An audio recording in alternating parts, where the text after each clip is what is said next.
জয় যিশু জয়। জয় যিশু। প্রার্থনা করি। দয়াময় পিতা যিশু, এই অদম সন্তানকে তুমি তোমার বাক্য প্রচার করতে যে সুযোগ দিয়েছে তার জন্য ধন্যবাদ জানাই। যারা শুনবে তারা যেন তোমার বাক্য অনুসারে চলতে পারে।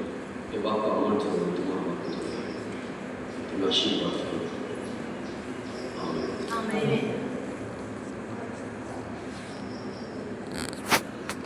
এখানে এর আগেও প্রচার করেছিলাম আমি মৃত্যু সময়।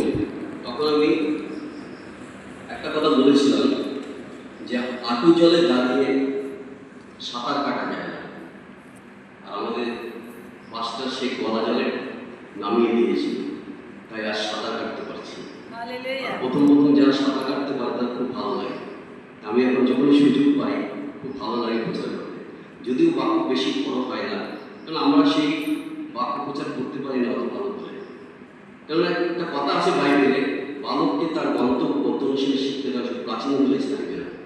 আজ আমি কিন্তু বালক নই, তবু ঈশ্বরের কাছে কিন্তু আমি বালক। আমরা কিন্তু সবাই বালক। তো প্রভুর কাছ থেকে যা শিখি তা যেন সবার কাছে প্রচার করি। প্রভু চান যে বাক্য যেন আমরা দাঁড়ে দাঁড়ে সবার কাছে পৌঁছে দিই, তার ইচ্ছা আমাদের হৃদয়ের মাঝে।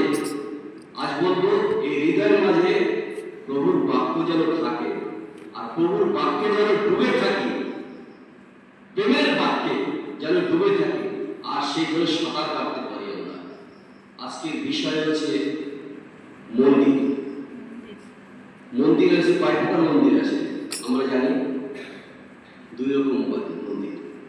একটা স্যার প্রভুর মন্দির আর আমাদের হস্তনির্মিত মন্দির। তা আসুন আমরা দেখি বাইবেলের একটা জায়গায়, প্রথম করন্থীয় 3:16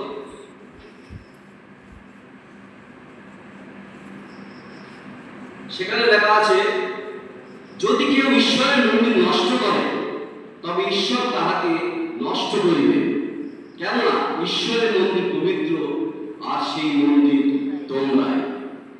আমরা এই বাক্যটা অনেকেই জানি।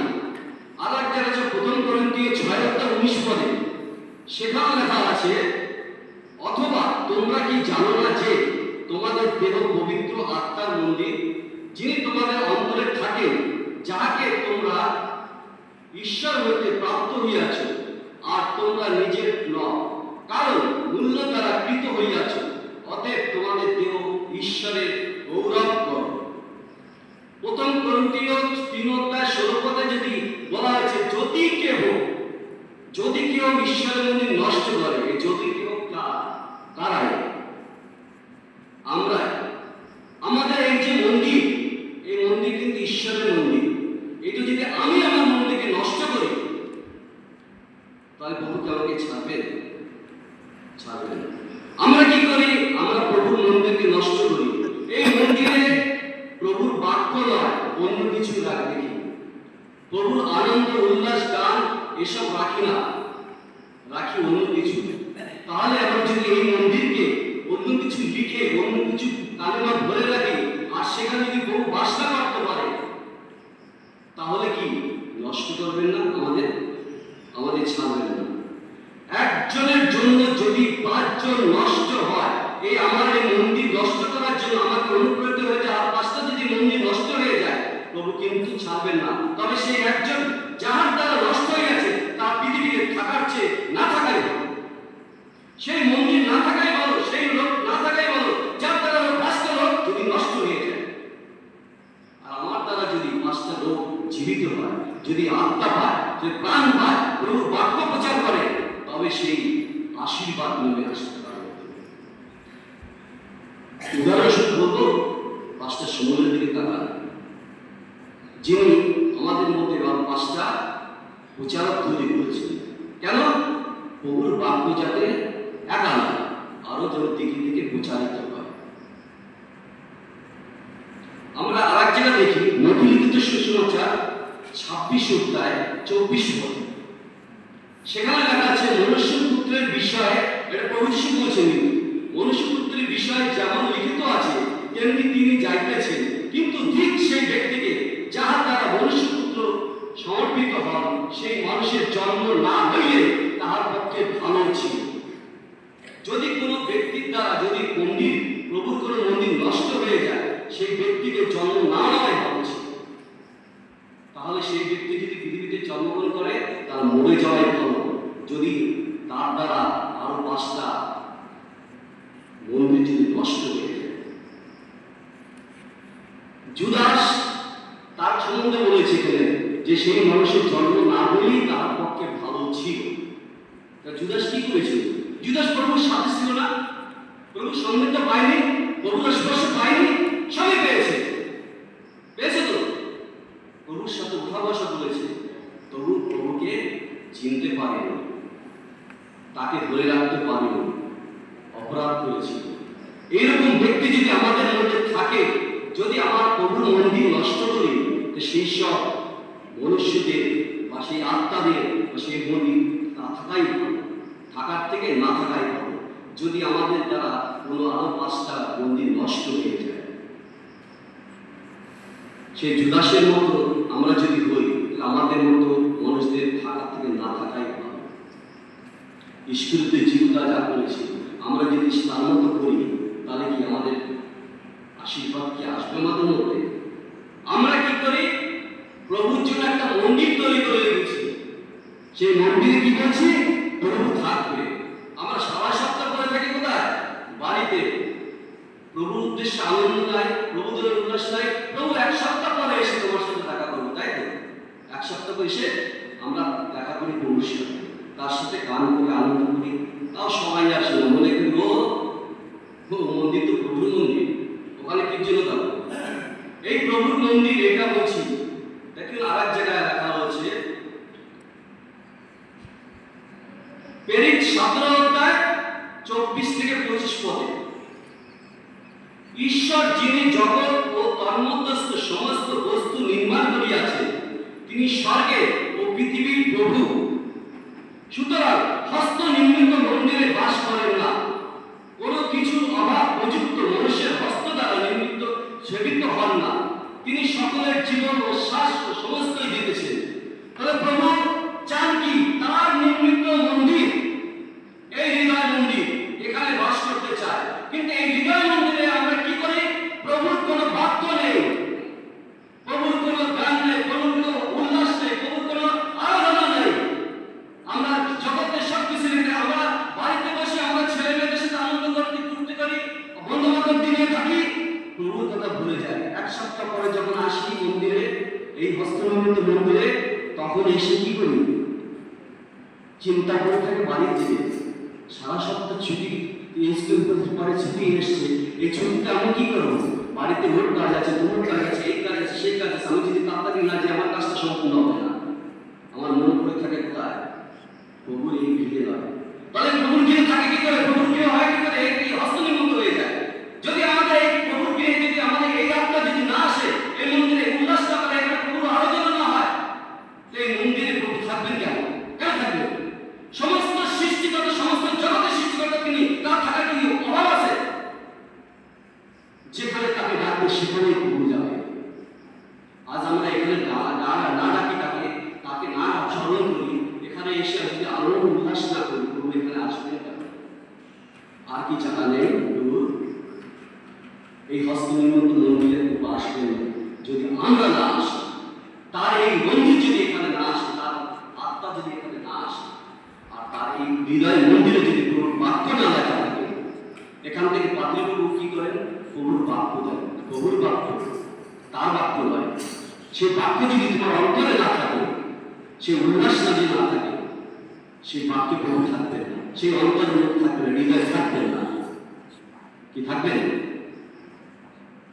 আমরা এই অন্তরে, এই হৃদয় মন্দিরে প্রভুকে রাখি না। কেন? প্রভু যে কত নিষ্ঠ আমরা জানতে পারি না। যারা আসে তারা হয়তো কিছু জানে, আবার তারা যখন বাড়ি ফিরে যায়, সে অন্তরে কি লিখেছিল সেটা মুছে যায়। কেন? বাইরের জগতের সবকিছু তার মধ্যে প্রবেশ করে, অনেক কিছু প্রবেশ করে, ঠিক আছে? জগতের অনেক কিছু প্রবেশ করে, আর সেখানে প্রভুকে থাকতে পারেন? থাকতে পারেন? প্রভু দুঃখ পায় কিনা যে আমি মন্দির তৈরি করলাম, সেই মন্দিরে তোমরা কিভাবে দেখেছো? যীশু খ্রিস্ট একজনকে মন্দিরে এসেছিলেন তার প্রভুর তার পিতার গৃহে, আর তার কি দিয়েছিল? মন্দিরে বাজার বসেছে, আর তিনি কি করেছিলেন? তাদের পিঠিয়ে দাঁড়িয়ে দিয়েছিলেন যে আমার পিতার গৃহে তোমরা ব্যবসা গৃহ তৈরি করেছ।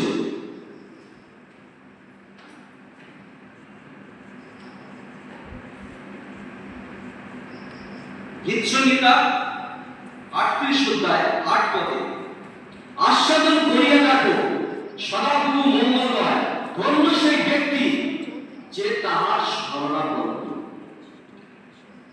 আমরা আস্বাদন করি না প্রভুকে। প্রভুকে যদি আস্বাদন করতাম, প্রভু কত মধুর আমরা জানতে পারতাম। প্রভুকে আস্বাদন করা মানে কি? প্রভুর বাক্য আমার হৃদয়ে গ্রহণ করা। বাক্য যদি পাদ্রীবাবু এখানে বলে বা কোন প্রচারক যদি এখানে বাক্য প্রচার করে, সেই বাক্য আমরা ধ্যান দিই না, সে বাক্য আমরা অন্তরে রাখি না, তাই প্রভু কত বিষ্ট আমরা জানতে পারি না। প্রভু আমাদের পিতা, তিনি পিতা আমাদের সন্তান হওয়ার যে অধিকার দিয়েছিলেন, সে অধিকার ভুলে যায়। আমরা প্রভু পিতাকে পিতা হিসেবে মানি না। যার পিতা নাই সে জানে তার কষ্ট। একটা ছোট্ট একটা গল্প বলি। একটা বড়লোক বন্ধু আর একটা গরিব বন্ধু, তাদের মধ্যে বন্ধুত্ব হয়। আর সে গরিব বন্ধু বিভিন্ন জায়গায় ওই যে কাগজ বলে না, কাগজ ছুঁয়ে বেড়ায়। আর সে দেখতো বড়লোক বন্ধুটা, আর বলতো, বন্ধু তুমি এত কষ্ট করো, আর তোমার এই অবস্থা, তুমি একদম কাজ করো, তুমি চলো আমাদের বাড়িতে, আমার সাথে থাকবে। না বন্ধু, আমার তো কেউ নাই, দেখবে কে? আমি দেখবো তোমাকে, চলো। জোর করে নিয়ে যায়।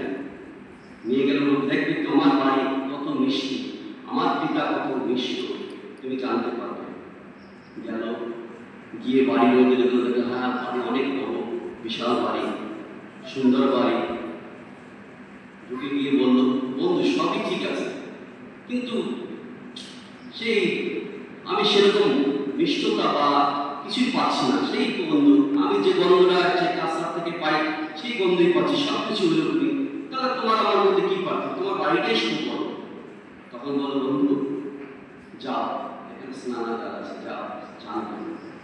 চান করে এসে আমার এই কাপড়গুলো করো, এই সুগন্ধি তেল মাখো। বন্ধুর কথা শুনে সে গেল, গিয়ে স্নান করলো। স্নান করে তার কাপড় পরলো, তার সুগন্ধি তেল মাখো, গায়ের সেন্ট মাখো। এবার যখন আলাদা আলাদা ভাব লাগছে, বলে আসো বন্ধু, আমার বিছানায় আসো, আমার সাথে খাবার গ্রহণ করো। খেলো, আসলে বিশ্রাম করি। বিশ্রাম করতে গিয়ে এত মিষ্ট ভাব পেল তার মধ্যে, এত সৌন্দর্যিত ভাব পেল, সে করে ঘুমিয়ে পড়ল। বিকাল হয়ে গেল, কাজের থেকে তার ওই বড়লোক বন্ধুর বাবা আসলো। এসে দেখলো, আমার তো একটা ছেলে, আর একটা ছেলে তার থেকে আসে। বলো যাই হোক, ও তার ছেলেকে ডাকলো, ডেকে বলো, বাবা এ কে? বলে আমার বন্ধু, তার কেউ নাই জগতে, সে নিজে কাজ করে খেতে হয়, তাকে ভালোবাসার কেউ নেই, তার সাথে কেউ খেলে না। বাবা কি করলো, তাকে ডাকলো, ওঠো বাবা, তোমার কেউ নেই, আমি আছি, আজ থেকে তুমি আমার এখানে থাকবে। তোমার কেমন লাগছে জায়গাটা? খুবই ভালো লাগছে। প্রথমে ভালো লাগছিল না, কারণ আমার মধ্যে ছিল বাইরের নোংরা, তাই আমি জানতে পারিনি এই মধুরতা, মিষ্টতা। আর আমার বাবা নেই, আজ থেকে আমি তোমার বাবা। বুকে জড়িয়ে বললো, ছেলে কান্নায় ভেঙে পড়লো, আমার তো কেউ নেই, আজ থেকে তুমি আমার বাবা। বাবা যে কত ভালো, কত মিষ্ট, সে জানতে পারতাম না, আজ আমি জানতে পারলাম। আজ আমরা এখানে অনেকে আসি, বাইরের জগতে নোংরা এই মন্দিরে নিয়ে আসি, তাই প্রভু যে কত মিষ্ট আমরা জানতে পারি না। আর জানতে পারি না বলে আমাদের ভালো লাগে না কিছু, চুপচাপ বসে থাকি, প্রভু আরাধনা করি না, প্রভু মন্দিরে আসি না, প্রভুকে ভালোবাসতে শিখি না। যখন আমি জানতে পারবো, আস্বাদন করিয়া দেখবো যে প্রভু কত মিষ্ট, আমি প্রভুকে ছাড়বো না। পিতা ঈশ্বরের পিতা ঈশ্বর যে কত মূল্যবান, সে যদি জানতাম তাহলে অবহেলা করতাম না। এক ব্যক্তি দেখতে মতন, সারা জীবন বাইরে দেশে কাজ করেছে। বাইরে দেশে কাজ করে যা ধন সম্পত্তি জোগাড় করেছিল, সে ধন সম্পত্তি নিয়ে কি করলো, সে টাকা পয়সা নিয়ে একটা মূল্যবান হীরা কিনে এলো। হীরা, সে হীরা কিনে সে খুব আনন্দে জাহাজে করে আসছে। তখনকার যুগে জাহাজ ছিল, জাহাজে করে বেশিরভাগ বিদেশ থেকে আসতো। আর সে কি করছে, সেই মূল্যবান হীরাকে নিয়ে আনন্দে নাচাচ্ছে, আর সবাইকে দেখেছে, দেখো আমার কাছে হীরা আছে। সে হীরা এরকম খেলছে, খেলতে খেলতে খেলতে খেলতে হাত থেকে পড়ে গেল কোথায়, সমুদ্রের মধ্যে। তখন সে কি করলো, আমি কি করেছি, কান্নায় ভেঙে পড়লো। এবার সবাইকে বলছে, থামাও থামাও, জাহাজ থামাও, আমি এই হীরা পড়ে গেছে আমার। না বললো, জাহাজ থামানো যাবে না। জাহাজ যদি থামায়, তোমার একজনের জন্য এখানে আরো লোক আছে, তাদের সময় নষ্ট, তাদের কিন্তু প্রাণ নষ্ট হবে, বিপদের চমকে আছে। তোমার জন্য এই জাহাজকে থামানো যাবে না। একটি প্রাণের জন্য এতগুলো প্রাণ নষ্ট করা যাবে না। সে মূল্যবান হীরে নষ্ট করে ফেলল। সে কি সারা জীবনের কামাই সে নষ্ট করল। তার বন্ধু, সে আমাদের প্রভু যীশু খ্রিস্ট এরকম মূল্যবান হীরে, আর তাকে নিয়ে খেলা করা উচিত নয়। সমগ্র জগতের সৃষ্টিকর্তা যিনি, যার এত পাওয়ার, যিনি মুখের কথায় সবকিছু তৈরি করতে পারে, তোমার আমার মতন একটা হৃদয় যদি নষ্ট হয়ে যায়, আর পাঁচটা যদি মানে হৃদয় যদি বেঁচে যায় তার জন্য, তাহলে সেই হৃদয়টা, আমার মতন একটা হৃদয় নষ্ট করতে তার একটু দ্বিধাবোধ করবে না। তিনি যখন অনুগ্রহের সময় ছিল, অনুগ্রহ করছে। এমন এক সময় আসবে, এরকম হৃদয় যদি নষ্ট হয়ে যায় আর পাঁচটা যদি হৃদয় বেঁচে যায়, তিনি তাই করবেন। আমরা সব থেকে কাকে ভালোবাসি জানেন? বলতে পারবেন কাকে সব থেকে বেশি ভালোবাসি? নিজেকে। নিজেকে। নিজেকে সব থেকে ভালোবাসি। আপনি নিজেকে যদি নষ্ট করে ফেলেন, তাহলে কি মূল্য আছে? আপনি যখন এই জগৎ থেকে ছেড়ে চলে যাবেন, তখন আপনার এই আত্মীয় স্বজন, বন্ধু বান্ধব কেউ সাথে যাবে না, কেউ সাথে যাবে না। তবে আপনাকে আপনার সাথে যেতে হবে। আপনার হৃদয়, আপনার প্রভু যেখানে যদি বাক্য থাকে, আর সেই বাক্যই আপনার সাথে যাবে, আর সেই বাক্য ঈশ্বর, আর তার হাত ধরতে হবে, সেই আমাকে নিয়ে যাবে। তাহলে আমি যদি আমাকে না ভালোবাসতে পারি, তো অন্যকে কি করে ভালোবাসবো? তবে এই মন্দিরে এই হস্তনির্মিত মন্দির থাকে না। যদি প্রভুর মন্দির যদি এখানে আসে, আপনারা যদি আরাধনা করেন, এই প্রভুর মন্দির ধ্বংস করার চেষ্টা করবেন না। আপনারা আসুন, আর পাঁচটা লোককে আসার আহ্বান জানান। আর যারা আসছে না, তারা প্রভুর বাক্য শুনছে না, তার জন্য কিন্তু ঈশ্বর কিন্তু বসে থাকবে না। প্রভুর যেসব মন্দিরগুলো আসছে, তাদের জন্য চিন্তা অবশ্যই করবেন। তার মধ্যে প্রভু প্রবেশ করবেন। আজ মনে করেন এই ঘরে কারেন্ট আছে তো, তাই আলো জ্বলছে, এই লাইটটা, এই ওয়্যার আছে, তার আছে, সবকিছু আছে, কিন্তু এই যে যেখানে যে পোস্ট আছে, সেই পোস্টের সাথে যদি কারেন্টের কানেকশন না থাকে, তাহলে কি আসবে? কারেন্ট আসবে না। তা আপনার সব কিছুই থাকবে, কিন্তু ঈশ্বরের সাথে যদি কানেকশন না থাকে, আপনার জীবন পাতিও মিলে যাবে, জীবন পাতিও চলবে না। অতএব প্রভুর সাথে আপনার কানেকশন হওয়া অবশ্যই। আপনি যদি মনে করেন আমি বাড়ি বসেই সব কিছু করে দেবো, বাড়ি বসে হবে না, বাড়ি বসে সব কিছু হয় না। আপনার বাইরের আবর্জনা আপনাকে ঘিরে ধরে। আপনি এখানে এসে শান্তিতে নীরবে আরো পাঁচটা মানুষের সাথে আরাধনা করতে পারেন। প্রভু বলছেন, একের থেকে অধিক যদি থাকে, সেখানে আমি আছি, সেখানেই থাকবো। আপনি একা একা মনে করছেন আমি তো প্রভুকে ডাকছি, প্রভুকে ডাকছেন, প্রভু কি শুনবেন? না, শুনবেন না। কারণ প্রভু নিজেই বলেছে যে আমার বাক্য সমস্ত জগতের কাছে নিয়ে যাও, আমার ধার্মিকতা তার রাজ্য বিস্তার করো। কিন্তু আমরা সেই বিস্তার করি না। আমরা প্রভুর বাক্য শুনি না, আমার প্রভুর কথাই শুনি না।